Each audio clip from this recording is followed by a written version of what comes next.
Lecha dodi likrat kala, pene Shabbat nekabla. Lecha dodi likrat kala, pene Shabbat nekabla. Shamor bezachor bedibor echad, ishmianu el hamiyuchad Adonai echad, ushmo echad l'shem u'tiferet veliti Lecha dodi likrat kala, pene Shabbat nekabela. Likrat Shabbat lechu v'nelcha, ki mekor habracha merosh mikedem nesucha sof ma'aseh v'machshavot techila. Lecha dodi likrat kala, pene Shabbat nekabela. Mikdash melech ir melucha kum mitzei mitocha hafecha rav eloch shevet beyemek habocha v'hu yachamol alaychem ela. Lecha dodi likrat kala, pene Shabbat nekabela. Hitna arim e'afar kumi livshi bigdei tifara Techa mi al yad ben Yishai beit halach mi karva el nafshi ge'ala. Lecha dodi likrat kala, pene Shabbat nekabela. Hit arari kiva orech kum ori uri shir daberi kavod Adonai Alayich nigla. Lecha dodi likrat kala, pene Shabbat nekabela. Lo tevoshi velo tikol mi mati shetochachi o matemi boach yechsu ani ami v'nivnita ir al tila. Lecha dodi likrat kala, pene Shabbat nekabela. V'hayu l'mshisa shoy soich v'rochar kukol mevalayich Yossi Solayich Elohayich Kim Sos Chatan Al Kala. Lecha dodi likrat kala, pene Shabbat nekabela. Yamin usmolati yifrotzi v'et Adonai tavaritzi al yarish ben partzi v'nismecha v'nagila. Lecha dodi likrat kala, pene Shabbat nekabela. Boi v'shalom ateres bala, gam besimcha uvetzala tochem une am segula. Boi chala.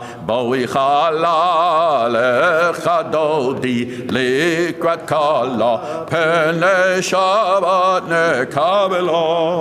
You may be seated. Psalm for Shabbat on page 23, followed by the top of 24.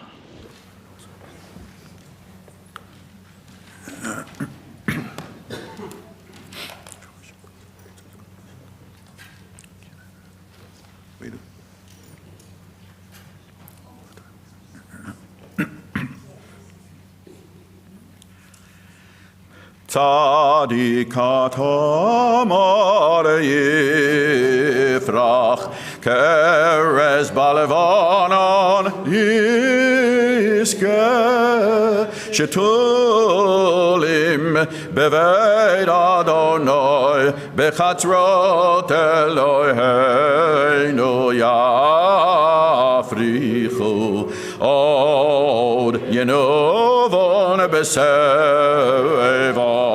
Deshenim verananim yiyu lehagir ki ashor Adonai tzori velo avelo tobo.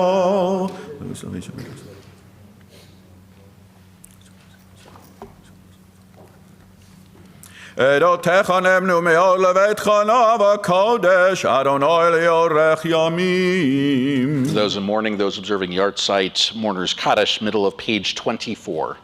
Yitgadal v'yitkadash shemeh rabba, v'yalma divra kiruteh v'yamlich malchuteh, v'chayechon v'yomechon v'chayeh dechol beit Yisrael, v'agalau v'zman kari v'imru amen, yehi shmeh rabba mevorach le'alam u'lamei almaya, Yiparach v'yishtabach v'yitpa'ar v'yitromam v'yidnaseh, v'yitadar v'yitaleh v'yitalal shmei dekudsha brichu, le'ela min kol birchata v'shirata, tushbechata v'nechamata damiran bi'alma mru amen. Yehi shlama rabba min shemaya, v'chayim aleinu v'al kol Yisrael v'imru amen. Oseh shalom b'mromav, Hu yaseh shalom aleinu v'al kol Yisrael v'imru amen. Please be seated. And we're so glad to have our scholar in residence with us to make a formal introduction for Rabbi Haber. I call upon one of our co-chairs for this weekend, Marcia Goldstein. Shabbat shalom. Shalom. So Joel Haber lives in Jerusalem. He's a licensed professional tour guide specializing in culinary tours in the city's famous open-air Machane Yehuda market, the Shuk. He grew up in New Jersey, attending a modern Orthodox Jewish day school, and went on to study at Yeshiva University. Growing up, he was blessed with a mother, which was a good thing, who was a great cook, and a cosmopolitan one. His family is 100% Ashkenazi in origin, but they ate many traditional foods of what most of us are used to, but his mom cooked a lot of other stuff. As an adult, he lived for many years in New York City and then Los Angeles, working primarily in the film industry on the screenplay side of things. And throughout that whole time, he maintained his love of food and used cooking it as another creative outlet. He loves entertaining, and one of the highlights of his year is his annual Passover Seder that he hosts with countless friends and strangers over the years. His diverse tastes met their perfect habitat when he moved to Israel, and Jerusalem in particular, in 2009. He keeps kosher, and it gave him a wide variety of eateries to choose from that were unavailable elsewhere. Eating your way through the restaurants of Israel is like a gustatory ramble through the Jewish diaspora. And it's that very exploration that has led him to research more and more about the foods of Jews from around the world. I give you Joel Haber. Thank you. Thank you very much. I'm not a rabbi. My brother is Rabbi Haber. And I have not read that in so long since I wrote it. I forgot all those things I wrote. It's amazing. So it's really a pleasure to be here. Everybody hears me okay? Yeah. Great. So it's really a pleasure to be here. Thank you guys for having me. I'm looking forward to spending the whole Shabbat with you, talking on various different topics. And for tonight, you guys have selected one of my favorite ones. It's a fun one. I'm going to be discussing the long and surprisingly intimate history of Jews and alcohol. Yes. So I always like to start with a joke because I think it's actually, there's always a little truth in the joke, which is, why don't Jews drink? Because it dulls the pain. But I think that it actually reveals a certain misconception, which is that Jews don't drink. Okay? And I don't think anybody believes Jews don't drink at all, but the idea that Jews don't drink is a very common belief throughout history, not just in modern times. But of course, I like to drink, and I know that many others do. And so I knew that there had to be more to it than this. And since I typically look at food as a window onto culture, I wanted to see what I could find out about the history of Jews and alcohol. And I started to dig down, and I was amazed. I knew that there was more. I didn't realize how much more. Obviously, I'm going to be doing this in brief. I'd normally do this as like an hour talk. I'm not doing an hour, don't worry. So I will be sort of giving you highlights, and I'm happy to discuss with anyone afterwards.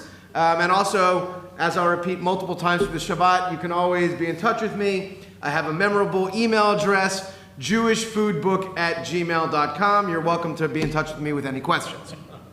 So, I want to begin with sort of the classical sources. I'll do that quickly, and then I'm going to get into the history. So when we're looking at Jewish classical sources, we need to start with the Torah, or the Tanakh, the larger Jewish Bible, the 5 books of Moses and the prophets and the writings. And without getting into a lot of detail, wine as therefore the extension of other alcohol from that, but wine is everywhere in the Torah. In the Tanakh, in the Jewish Bible, it is mentioned, the word wine is mentioned 140 times. Okay? And with other words for wine, over 200 times mentioned in the Bible. Okay? And this makes sense, and specifically wine, because Israel, historically, was a wine-producing region, whereas the surrounding areas, Egypt and Mesopotamia, were beer-producing regions. So that's why wine is the thing that you see a lot. But it's not just mentioned in passing. You see it in many contexts. For example, I'll just throw out one example. In the book of Judges, chapter 9, there is sentence 13, there is a phrase that says that wine gladdens God and man. That's a pretty amazing thing. It's not just that it gladdens us, which we may or may not know, but actually that it gladdens God, and it gladdens God before it gladdens man, I think is a very notable thing. How it gladdens God, I don't know, but it's a pretty notable thing to say. You see it in practical levels. Whenever there are sacrifices in the temple, they would do a wine libation. They would pour wine on it. That means that there's something special about wine. You see it mentioned in blessings. When Jacob blesses his sons, specifically his sons Judah and Benjamin, both their blessings are full of references to wine as a symbol of blessing. And we see it also even used as a reference to peace. When the prophets talk about living in a peaceful time, they say that every man or person will sit beneath their vine and fig tree. Okay? So we see wine as a very positive thing, but not exclusively. When you look in the book of Genesis in particular, two examples. In Genesis chapter 9, Noah gets drunk, and in Genesis chapter 19, Lot gets drunk, both of which not the happiest outcomes when they get drunk. We don't need to get into the details. You can look them up if you want. So to summarize briefly what the Torah's attitude, or the Tanakh's attitude, the Jewish Bible's attitude towards alcohol, I would categorize it as yes, but. It's good, but be careful, don't get drunk, and everything is okay. When we move forward into the classical rabbinical sources, the Talmud, we see this same dichotomy, this yes, but attitude, but there's more added in, because the rabbis of the Talmud were very knowledgeable, professionally, about alcohol. They have all sorts of discussions that reveal that they had technical knowledge about how to make wine. There are two Amoraim, that means the rabbis who wrote the Gemara, the second half of the Talmud, that were professional brewers. That's what they did for a living. So this is not just something that existed in their world, they were engaged in it. And so it works its way into a lot of different things. And what we see is that the rabbis make many innovations using wine. What I mean by innovations is that there are many Jewish practices that we all are familiar with that are not from the Bible and that actually involve wine, such as Kiddush on Friday night, Havdalah at the end of the Sabbath, 4 cups of wine for Passover. You drink wine at a wedding, you drink wine at a circumcision. All of these things, and relevant to us as I'll talk about a little bit later, coming up in a few days, the holiday of Purim. Okay, so these are all rabbinic innovations. None of these are found in the Torah, and that's notable. And what that indicates is that the rabbis of the Talmud recognize that wine is an exceptional beverage. And so if you want to sanctify something, use this exceptional beverage. What that also does, though, is, well, let me also mention Purim for a moment since we are coming up on the holiday. So many of you may be familiar with the custom to drink a lot on Purim. This comes from the tractate of Megillah, which is the tractate that relates to this. And I want to point out, though, it's a very interesting narrative there. Because on the one hand, the Talmud first states that you are supposed to, on Purim, drink to the point of not knowing the difference between blessed is Mordechai, the good guy, and cursed is Haman, the bad guy. And that might seem contrary to everything we've said previously, that don't get drunk. Yes, but.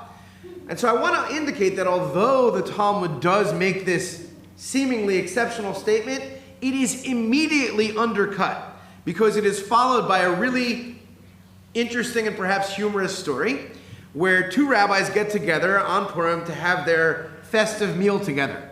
One of them invites the other one over, and he gets so drunk that he literally kills the other rabbi. And then God resurrects the other rabbi, and everything's okay. And then the next year rolls around, and he's like, hey, you want to come over for Purim again? And he's like, well, maybe not such a safe idea. But the point is that although the Talmud does tell us in this one specific case, not just to drink, but to get drunk, it's immediately undercut and still saying be careful. Now, because they have inserted alcohol in all of these different scenarios, but at the same time, they recognize that when you drink, your guard goes down and everything like that, the rabbis also added one more innovation, which was that you are not allowed, according to the Talmud, to drink wine that has been touched by a non-Jew. And explicitly it says that the reason is essentially to separate so that you don't start fraternizing too much with non-Jews and become worshipers of idols. Whatever you think about it is not important. The point is that that is also a rabbinic innovation. And with these two innovations, with the insertion of wine into so many rituals, and also the innovation that you are not allowed to drink non-Jewish wine, that sets the playing field for the entire rest of our Jewish history. Two things happen. First of all, everywhere Jews went in the world, they needed wine for all of their rituals, but they couldn't drink the non-Jewish wine, which means we brought viticulture, we brought winemaking everywhere that we went, because we needed a source of wine. And also, what that did is it placed wine and alcohol by extension at the meeting point between Jews and non-Jews. And so what I'm going to be showing you for the rest of the talk is how in different places, the different relationships that Jews and non-Jews had is reflected in the Jewish relationship to wine in those places. Now, there are many ways that one could break up this talk, that I have broken. I've done this in many different ways. I could do it by the type of alcohol, I could do it chronologically, I could do it geographically. I find that, especially when I'm doing it in a shorter version like this, the best way, and the way I'll do it tonight, is actually by showing you different types of relationships between Jews and non-Jews, and one or two examples of each. So, I want to start with perhaps the most harsh, where we're really in tension, and there are actually anti-Semitic attacks against Jews, which, by the way, will also connect with my talk tomorrow morning. Anti-Semitic attacks against Jews, using, in this case, alcohol. Via alcohol, they're attacking us. And perhaps the most heinous anti-Semitic repeated claim is the blood libel. I assume many of you know, but just in case not, throughout much of history, Christians specifically, and actually later also some Muslims, accused Jews of slaughtering children and using the blood to make wine. Also sometimes, and that I'll talk more about tomorrow, also matzah. But specifically though, one of the key ones is saying that they would make wine out of the blood. This, of course, has been proven many times that this is a completely trumped up charge. I hope I don't need to say that, but I will just in case. But what you're seeing is, first of all, the specific mode of attack on us via alcohol in a scenario where there's a very charged and tense relationship. And by the way, that also actually has an effect on us. It affects our food, or it has affected our food. At certain times in Eastern Europe, the specific custom was to use raisin wine at the Seder, at the Passover Seder. Not because they couldn't get other wine, but because raisin wine is dark brown in color. And so they felt it would be less of a chance that somebody would claim there's blood in it. I don't know if that ever worked, but certainly they had that result. So that's where it's really harsh direct attack. Not necessarily about the attack, but also a few examples of us carrying viticulture forward with us. Jews were growing wine in France before France was France. Before the Franks arrived, there were Jews in the area of Champagne and in Alsace-Lorraine who were growing grapes for wine. We know this factually. Jews arrived there with the Romans even. In particular, and this is a little bit later, in the 11th century, many know that the biblical commentator Rashi, who lived in Troyes, which is in the region of Champagne, he made wine. We don't know, it's argued among scholars whether he did it professionally or he just did it for his home use, but he certainly was knowledgeable about winemaking. When you get to the 13th century, which is just before the Jews are expelled from France, in the Bordeaux region in the south, there are Jews growing wine, growing grapes and making wine there. When you get to other parts of the world, it's even more interesting. Not only were we making wine before the French were, because they weren't French, we were making wine throughout the Muslim world, where we lived in peace for a very long time. Morocco today, where there's, I don't know, maybe 200 Jews left in the country, if that, is still the greatest producer of wine in the entire Arab world. And it was Jews who were making that wine previously. Still today, there are at least 2 different kosher wines made in Morocco. I've never tasted them, so I don't know if they're good, but they exist. One of them is called something like Rabbi Moses wine or something like that. It's interesting. But anyway, and that is a result of us making the wine there because we needed it and we had good relations. And they're like, okay, so you can make wine even if, we don't drink. As a very brief side note, because I find it interesting, there are uniquely Jewish alcoholic beverages, one of which comes from Morocco, and it is called mahia. Mahia comes from the word mayim chayim, water of life. Okay, and basically it's an eau de vie of fig that is flavored with anise, similar to like arak and ouzo and things like that, but with some fig in there. But that is a genuinely Jewish distilled spirit that was made typically in people's basements. Home use. Anyway, another example, integration. When you know that the Jews lived in Spain for a very long time before 1492, and we were living in what is known as the golden age of Spanish Jewry beneath the Muslim rule, and then you have what's known as the Reconquista, when the Christians reconquer Iberia from the Muslims. That begins in the 11th century. As the Christians are reconquering, this has been a war-torn country, and there's lots of empty space, and things aren't good, and so remember, we only often think about the expulsion. We actually had good relations for periods of time.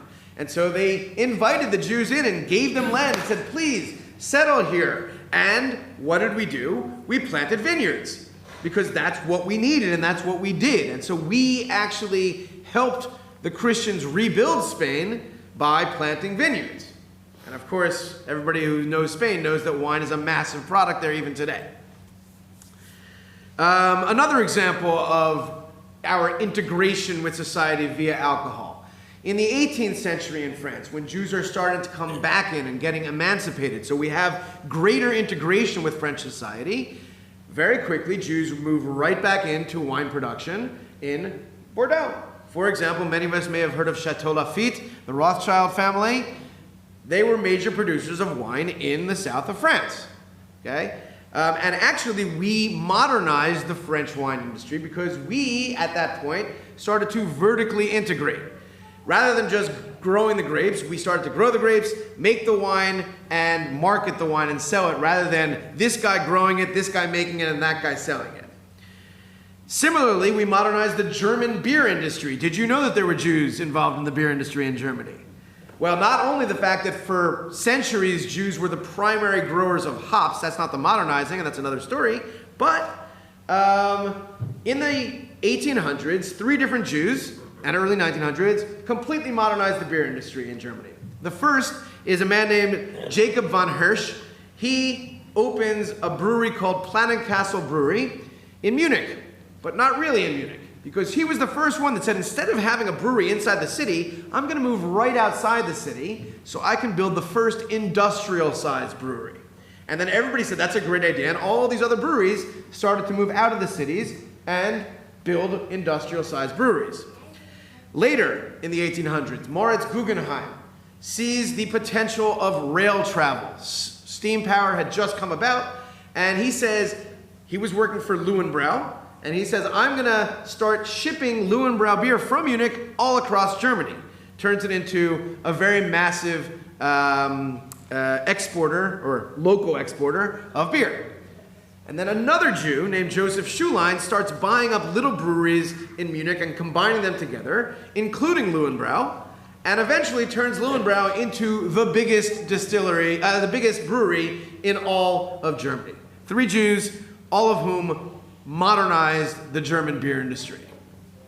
All right, so those are integration. I'll give one last example of that, which is in the U.S. All right, I have just a few more minutes. In the U.S., as Jews are coming in great numbers in the mid to late 1800s, Jews are heavily involved in alcohol, more so than their numbers would reveal. If anybody's interested in reading more about this, there's a great book called Jews and Booze. It's a great book about Jews before, during, and after Prohibition in the U.S. But they were bringing the knowledge from Europe. They were involved in alcohol production in Europe, and they bring it there. I think the most interesting thing, and I can't get into too much detail due to time, is Fleischmann's yeast. They were Jews, and they started producing yeast. But as a byproduct of the yeast, they had grain alcohol, and they started selling many distilled spirits. Many people may be familiar with Fleischmann's gin, Fleischmann's vodka, etc. But the coolest part is how we used it as a way of fighting anti-Semitism. We're here in upstate New York, okay? A little bit further south of us, you had the Catskills, you had the whole, what we call the Borscht Belt. That started with Fleischmann's. Jews were being discriminated against at various resort hotels, and he said, okay, I'm going to build my own resort. Fleischmann's New York, okay, was built on the fortune of Fleischmann's yeast, and that was the starting point of the entire Catskills, the Borscht Belt. So instead of the Borscht Belt, we should be calling it the alcohol belt. Now, not quite the integration, but general coexistence. The best example of that is in Poland. In Poland and Lithuania in the 19th century, Jews had a monopoly on the alcohol industry. Taverns, production, etc. And it wasn't because we worked our way into it. The lords, the feudal lords, and they were still feudalism there at that point, basically gave us a monopoly. But what I want to point out is that at the peak, we were about 30 to 40% of all of the Jews in Poland and Lithuania were in the alcohol industry. But what is often forgotten is that at that same point, 75% of all of the Jews in the world lived there. That means without looking at any other part of the world, 1 in 4 Jews in the entire world was working in the alcohol industry. And so why don't we know this? Well, the fingerprints are there. We made a rapid exit for various reasons, but if you guys know anybody, or if anybody here is named Schenker, Kratchmer, Kabak, Wygoda, Winnick, Krieger, and many other names, all of those names show that they were connected with the alcohol industry. Many of them are things like tavern keeper or things of that nature. And so the fingerprints are still there. And lastly, when we look at dominance, I've showed you all the things. What about Israel, where the vast majority of the population, 3/4 of the population, is Jewish? That's the place in the world today where there is the most Jewish involvement in alcohol production. We have the wine industry. It started with, not with Carmel, but you see the remnants of Rothschild from France, Moses Montefiore from Italy, 2 places where we grew a lot of wine. They reestablished the wine industry. And then you have, basically from the 1990s forward, the quality wine boom.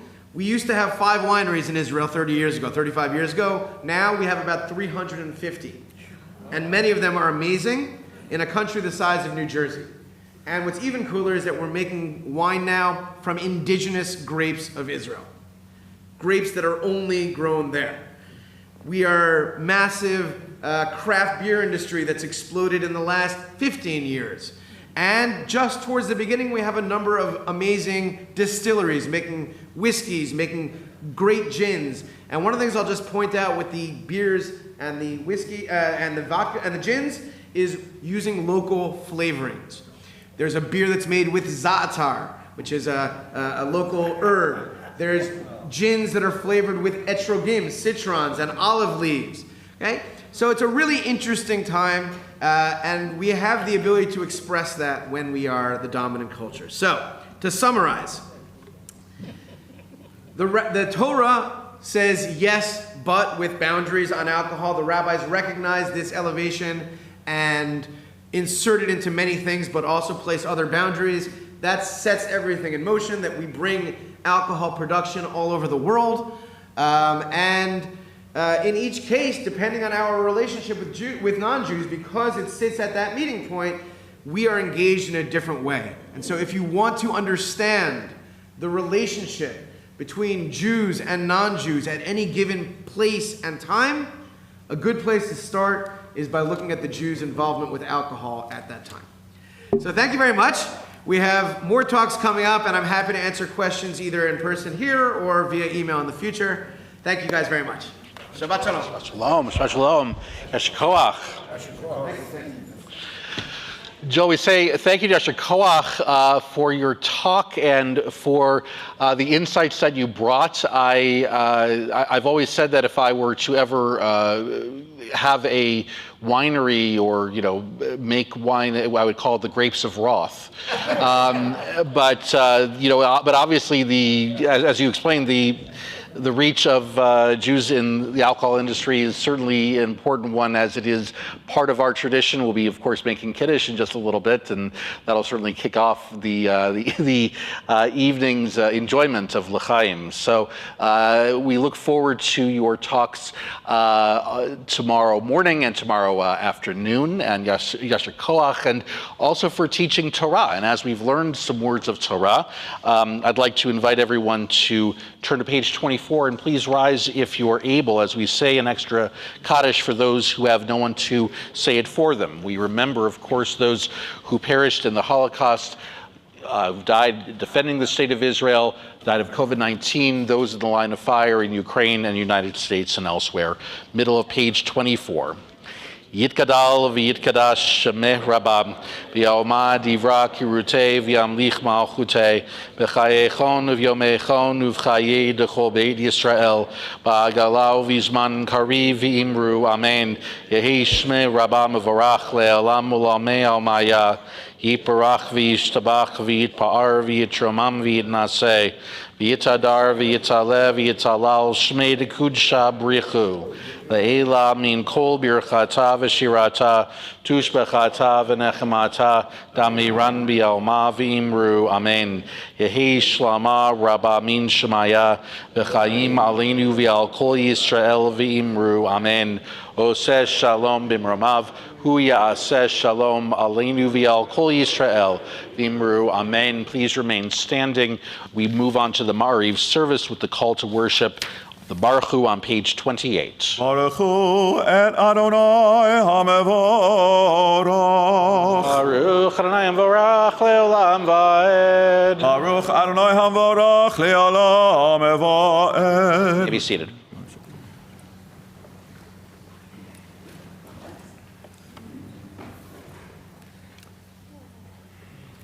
Umavi yom umevi laila, umavdil ben yom uvein laila, Adonai tzvaot shemo, el chai v'kayom, tamid yimloch aleinu le'olam va'ed, Baruch atah Adonai, hamariv aravim, ahavat olam beit Yisrael, amcha ahavta, Torah u'mitzvot, chukim u'mishpatim, otanu limadeta, al Kein Adonai Eloheinu, b'shachbeinu v'kumeinu, nasiach b'chukecha, v'nismach b'divrei Toratecha, u'v'mitzvotecha, le'olam va'ed, ki hem chayenu, v'orech yameinu, u'vahem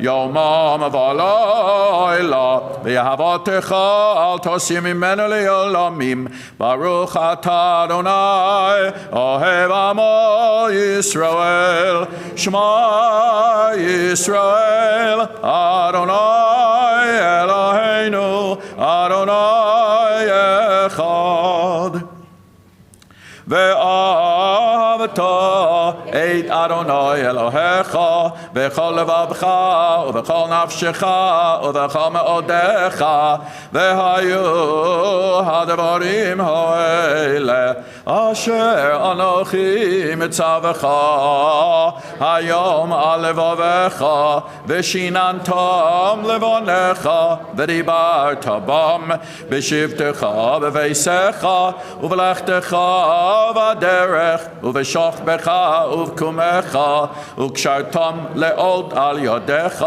והיו לטוטפות בין עיניך, וכתבתם על מזוזות ביתך ובשעריך.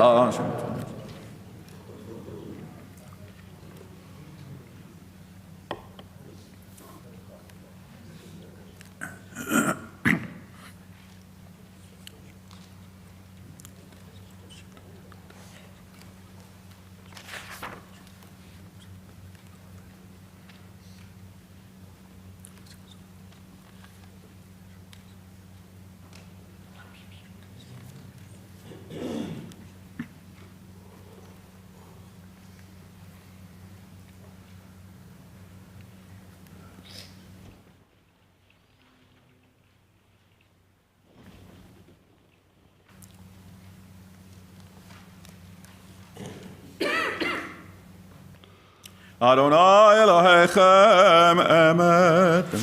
Page 32.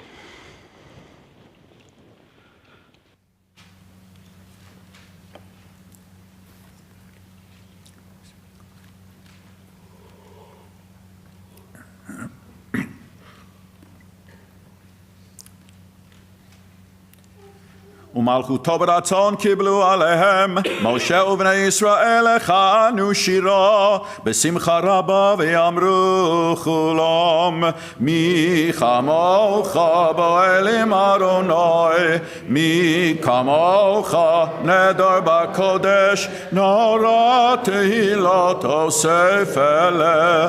מלכותך ראו בניך בוקע ים לפני משה, זה אלינו ויאמרו אדוני ימלוך לעולם ועד, ונאמר כי פדה אדוני את יעקב וגאלו מיד חזק ממנו, ברוך אתה אדוני גואל ישראל.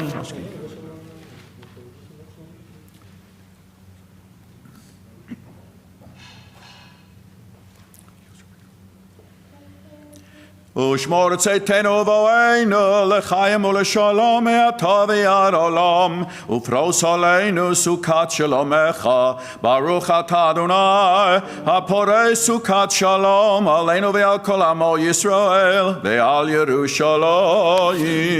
Please rise, page 34. ושמרו בני ישראל את השבת, לעשות את השבת לדורותם ברית עולם, ביני ובין בני ישראל עוד היא לעולם, כי ששת ימים עשה אדוני את השמיים ואת הארץ, וביום השביעי שבת וינפש, יתגדל ויתקדש מרבה, וילמד יברך חירותי וימליך מלכותי, וחייכון ויומכון וחיי דכל בית ישראל, בגולה בזמן הקריב יאמרו, יהי שמי רבה מבורך לעולם ולעולמי עולמיה. יתברך וישתבח ויתפאר ויתרומם ויתנשא ויתהדר ויתעלה ויתהלל שמי קודשו לעילא מן כל ברכתה ושירתה תושבחתה ונחמתה דמירן בעלמא ויאמרו. Amen. We recite individually the Amidah for Shabbat Ma'ariv, pages 35 through 38. Kindly remain standing after your recitation.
If you're still reciting the Amidah, feel free to continue at your own pace.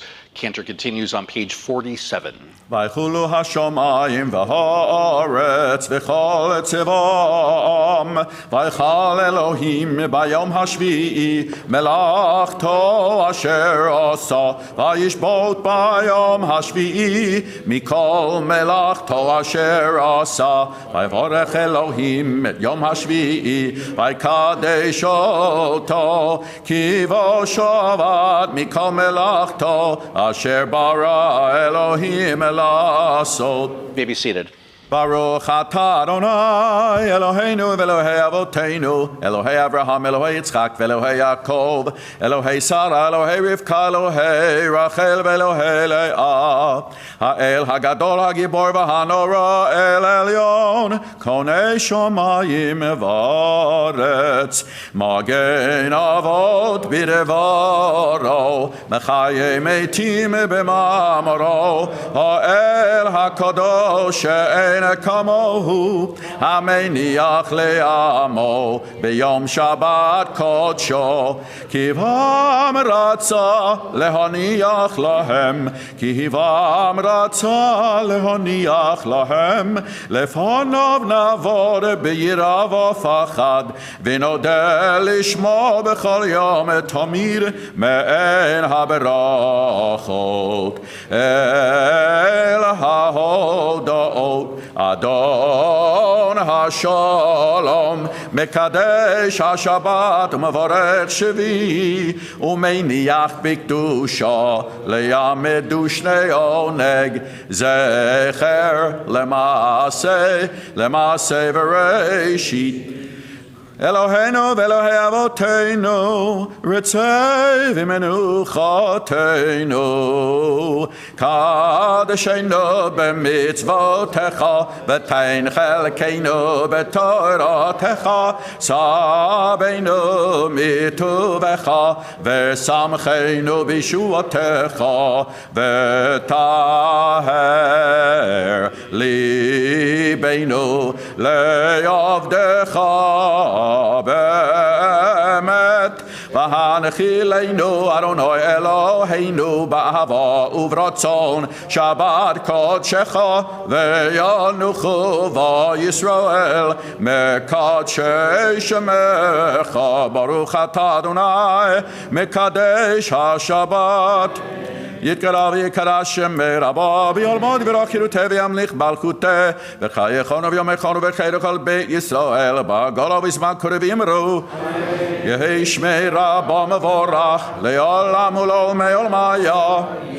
יתברך וישתבח ויתפאר ויתרומם ויתנשא ויתהדר ויתעלה ויתהלל שמי קודשו לעילם מן כל ברכתה ושירתה תושבחתה ונחמתה דמירן בעלמה ויאמרו תתקבל צלותנו ובהון דכל ישראל קדם אבוהון דיבישמעיה ואמרו יהי שלום רבו מן שמעיה וחיים עלינו ועל כל ישראל ואמרו עושה שלום במרומו והוא יעשה שלום עלינו ועל כל ישראל ואמרו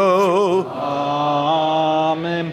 We rise, turn to page 49. The cantor will have the first l'chaim of the evening with Kiddush, and then Aleinu will follow on page 51. Baruch atah Adonai Eloheinu melech haolam borei pri hagafen Baruch atah Adonai Eloheinu melech haolam asher kidshanu b'mitzvotav v'ratzavanu v'shabat kodsho b'yahava uvratzon hinechilanu zikaron l'maseh v'rei ראשית כי הוא יום תחילה למקראי קודש זכר ליציאת מצרים כי באנו בחרת ואותנו קידשת מכל העמים בשבת קודשך באהבה וברצון הנחלתנו ברוך אתה אדוני מקדש השבת עלינו לשבח לאדון הכל, לתת גדולה ליוצר. שלא עשנו כגויי הארצות, ולא שמנו כמשפחות האדמה, שלא שם חלקנו כהם, וגור עלינו ככל המונם, ואנחנו קוראים ומשתחווים ומודים לפני מלך מלכי המלכים, הקדוש ברוך הוא.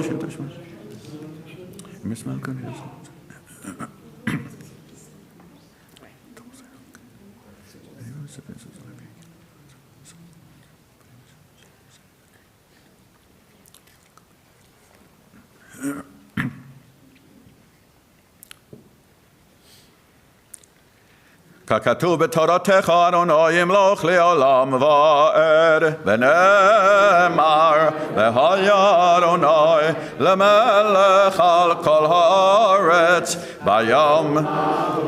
ביום ההוא יהיה אדוני אחד, ושמו אחד. Please be seated.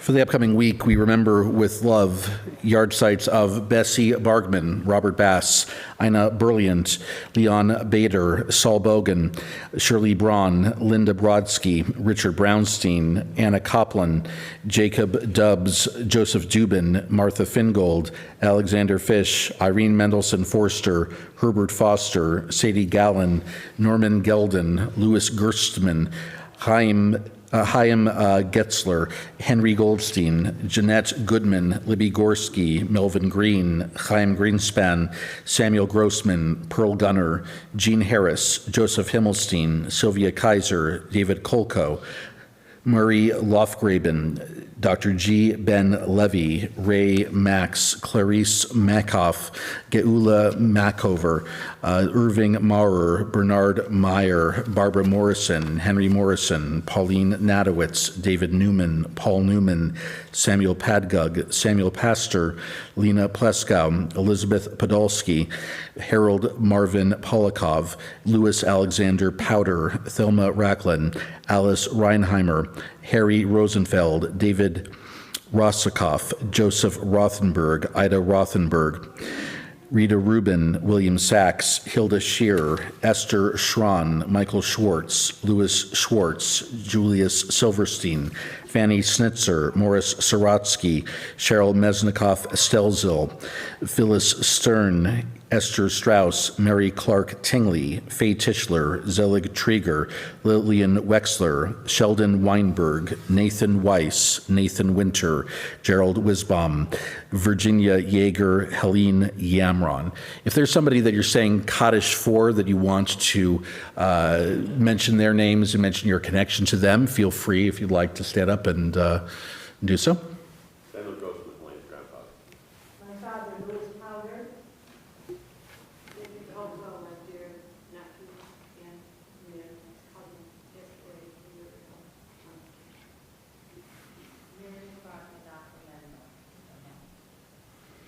May their memories be for a blessing. Will all those who are reciting Kaddish now kindly rise? Page 52.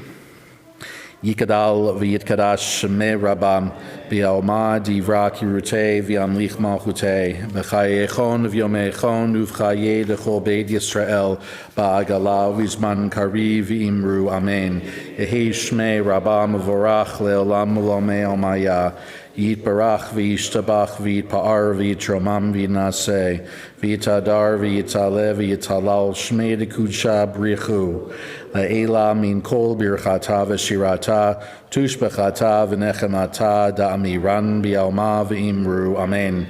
Yehi shlama rabba min shemaya v'chayim aleinu v'yal kol Yisrael v'imru amen. Oseh shalom b'mramav hu ya'aseh shalom aleinu v'yal kol Yisrael v'imru amen. Please be seated. I'd like to welcome up Linda Boxer, our synagogue president for announcements.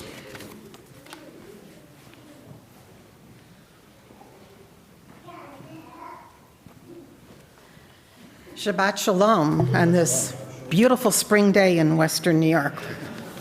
Thank you to Rabbi and Cantor and to our special guest, Joel Haber. I remember my grandfather making raisin wine. You're bringing back memories. And I use Fleischmann's yeast. Tomorrow morning, Shabbat services will begin at 9:30. Please note special starting times for our evening services tomorrow.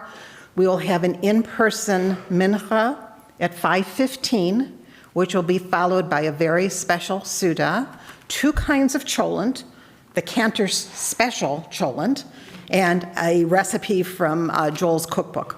So you should come. And then following Suda, we will have Mariv and Havdalah. Are they on Zoom, Rabbi?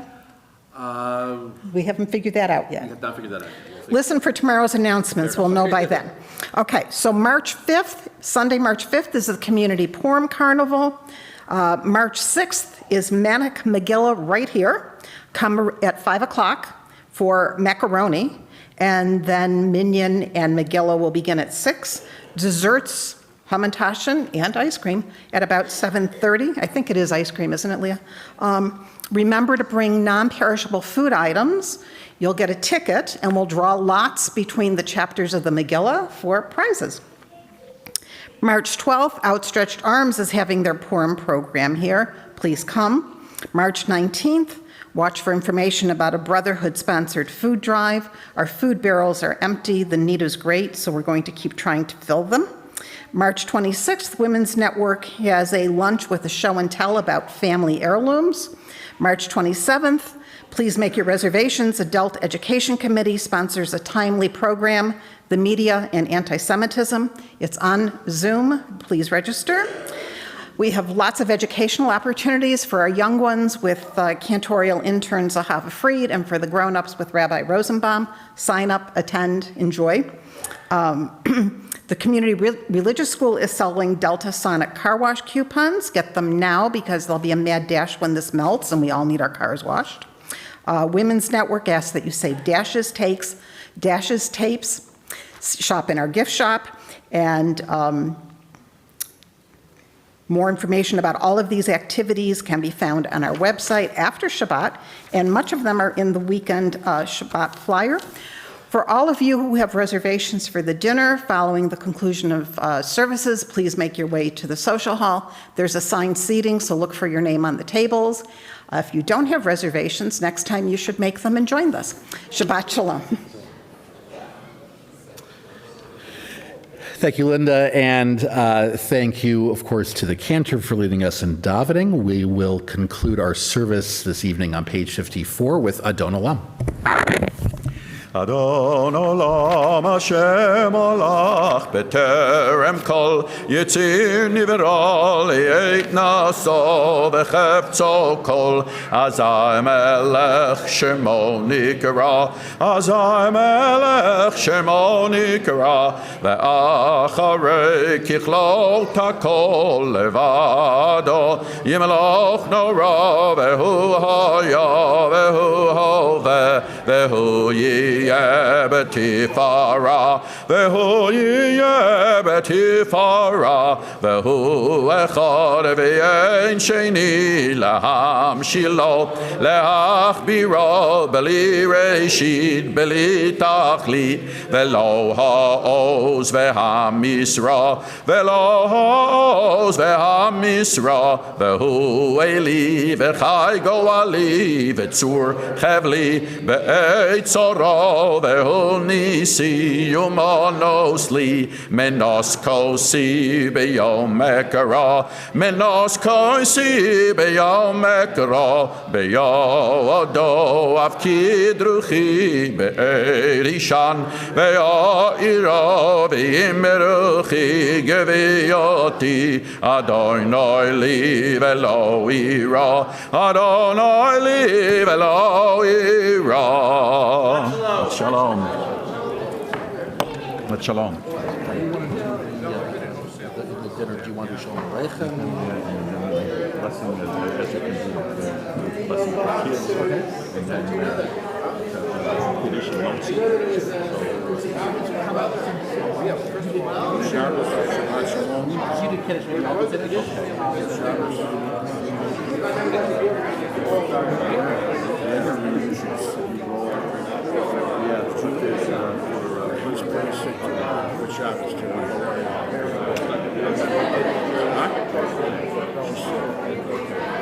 Sick all week. She had bronchitis. Oh, that's okay. I'm just doing it for you. I could add I have a lot. I haven't done it. He said he sent it around. But Oh, yeah. Comments were made. yeah. So, Would you, please? Something like that, yeah.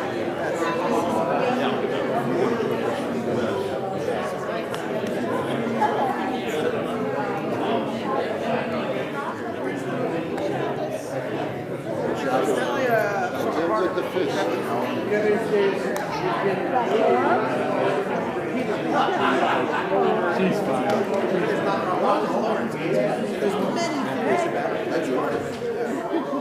One of the many.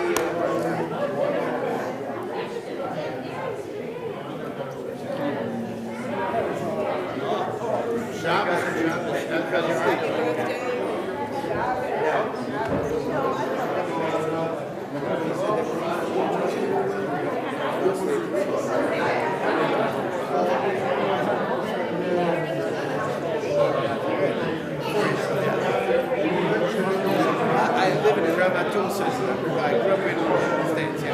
Yeah, I live in Jerusalem.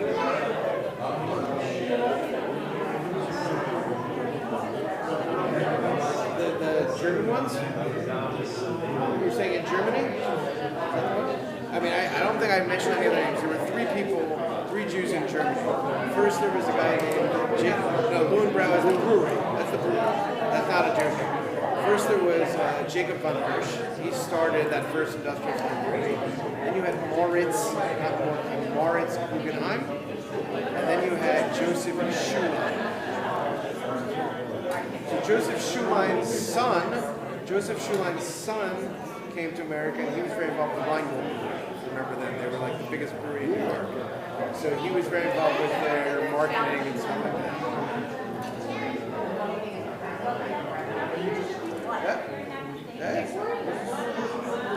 Yes, absolutely. They were Germans, and they,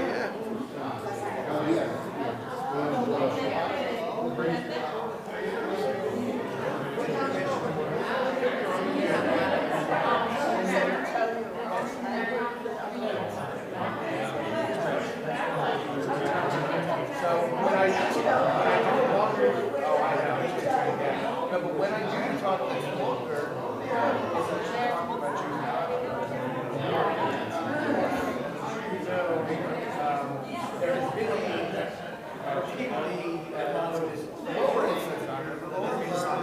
I always talk about that. I think the reasons we're speculating as to why, but at the same time, that doesn't mean it's not a problem. We still have to be aware of it. Because when I have more time, I definitely address it. It's important.